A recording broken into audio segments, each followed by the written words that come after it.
Welcome to Know Your Mobile. I'm Basil, this is Nokia Lumia 620 and you're watching our video review. We've reviewed it on the website, so if you want the full in-depth review, check that out. But for this quick overview, keep watching. Kicking things off with the Lumia 620, we are going to talk about the design, and it is really quite charming. You have this matte plastic back cover, however it is swappable for a range of other choices. If we wanted to just put our thumb on the camera mount, push through, we can very easily remove the back cover, however it does feel secure when on.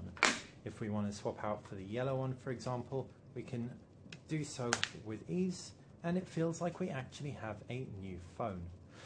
We can also change the user interface to match the back panel pretty easily by jumping into the theme, for example, and just choosing yellow to create a unified look and feel across the device.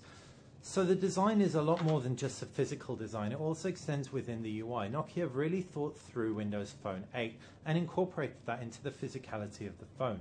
It sits very well in the hand. It's not the skinniest handset out there, but thanks to the curvature of the sides and corners, it slips into the pocket with ease and is certainly comfortable to hold. The screen's also beautiful. You've got a WVGA display at 3.8 inches with the same resolutions as the Nokia Lumia 820. The pixel density is actually sharper and it noticeably looks it. Text looks great, whites look really nice and pure, and all in all we're impressed with the Nokia Lumia 620 screen. It even packs a clear black technology Nokia have put on the higher end screens so far. So for 150 quid we really aren't going to complain that it's on here too. As far as the user interface goes, we've got Windows Phone 8 inside. Windows Phone 8, as we all know, is a very simple OS comprised primarily of two home screens. You've got these live tiles which indicate when you have notifications that have come in, and you can pin new tiles to the home screen with little more than a long press. The live tiles have their shortcomings. They aren't necessarily the best at pulling in all your notifications in one place. You have to really keep a watchful eye on these live tiles. If we pull down the bar at the top, for example, we get a few key indications, but not a full notifications list such as text messages, missed calls, etc. Though many of these can indeed be accessed through the lock screen, as you can see.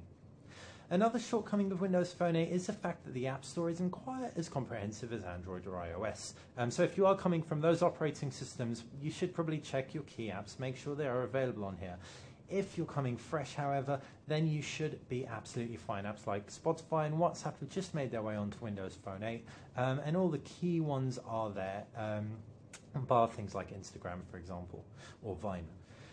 That said, Windows Phone 8, definitely a great first OS for people to get to grips with their smartphones with. It's really easy to get your head around, and it's very nice and visually pleasing with a unified typeface and clean themes. Moving on to the camera, and you have a 5 megapixel autofocus camera on the back.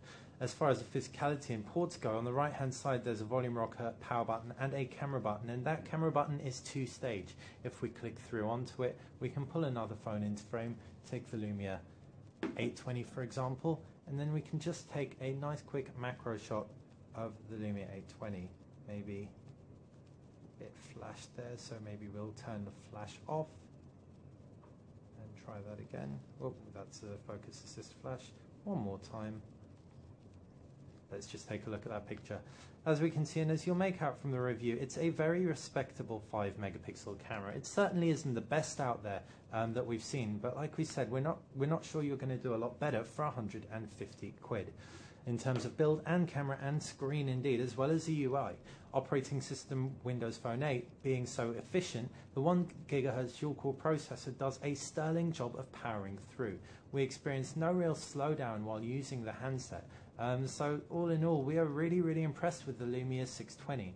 As far as storage goes, there's I think 8 GB of storage on board, but if we pull off the back cover we can see our micro SD card slot, so that is expandable up to an additional 32 GB. Perhaps the weakest point is the battery life, but it'll last you a full day. With a lot of smartphones out there not even lasting a full day, we're pretty much going to recommend the Nokia Lumia 620 hands down for anyone looking for a cool cheap smartphone with a lot of personality and a lot of really neat features inside. One thing which we didn't mention, which is worth touching upon, is the fact that Nokia include all their Windows Phone 8 apps on here, and this means you get a full GPS out of the box. That's the sat navigation. You get offline map caching with Nokia Maps, as well as Nokia's mixed radio service for music. If you want a more comprehensive set of music options, you can just subscribe to Xbox Music. So that has been our review of the Nokia Lumia 620. If you have any questions, please fire us a comment below. Thanks for watching Know Your Mobile. Feel free to subscribe to this channel if you like this video.